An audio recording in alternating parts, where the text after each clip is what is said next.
Hello guys, আবারও কিন্তু আমরা পাগলামো করতে চলে এলাম বারুইপাড়া একটা ছোট্ট গ্রামে। দেখতে পাচ্ছ আমরা দুই বন্ধু মিলে বেরিয়ে পড়েছিলাম এই গ্রামের উদ্দেশ্যে। কি বলবো বন্ধু, এই কাঠ ফাটা রোদ্দুর মাথায় নিয়ে আমরা এই গ্রাম দেখতে চলে এসেছি। আর পাশেই এক জায়গায় কীর্তন হচ্ছিল, শুনতেই পাচ্ছ তার হালকা হালকা কীর্তনের আওয়াজ। আর কি বলবো, উফ কি গরম, মানে রোদে থাকা যাচ্ছিল না। বন্ধুরা দেখতে পাচ্ছ একেবারে ধুধু করা আমি গ্রামে এসছি এই রোদের মধ্যে। আর এই রোদের মধ্যে কিন্তু আমি একটা এরকম বট গাছ পেয়ে গেছি, দেখছো?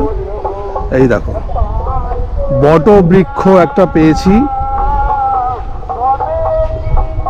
এর ছাওয়া যে কি ঠান্ডা, কি সুন্দর, মানে বলে বোঝাতে পারবো না। দেখো সুব্রতদা এখানে দাঁড়িয়ে, কেমন লাগে তোমার এই বট গাছের তলায়? বলো কেমন লাগে বলো। অপরিসীম, মানে এটা ভাষায় প্রকাশ করা যাবে না।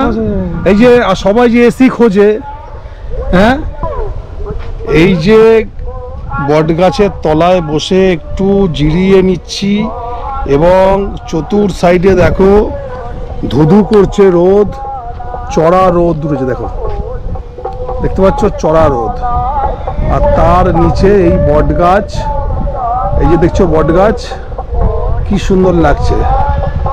আর এই বট গাছের নিচে আমরা, এই বট গাছের নিচে না বসলে বন্ধুরা, কলকাতার বন্ধুদের বলছি, না বসলে কিন্তু তোমরা বুঝতে পারবে না যে বট গাছের কি মহিমা এই রোদের মধ্যে।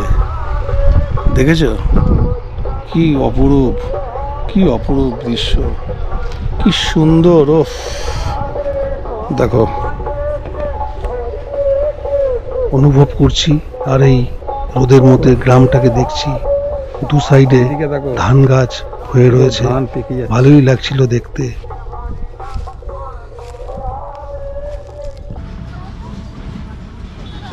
তো বন্ধুরা, আজকের এই পাগলামো দুপুরবেলাটা আমাদের কেমন লাগলো একটু জানিও।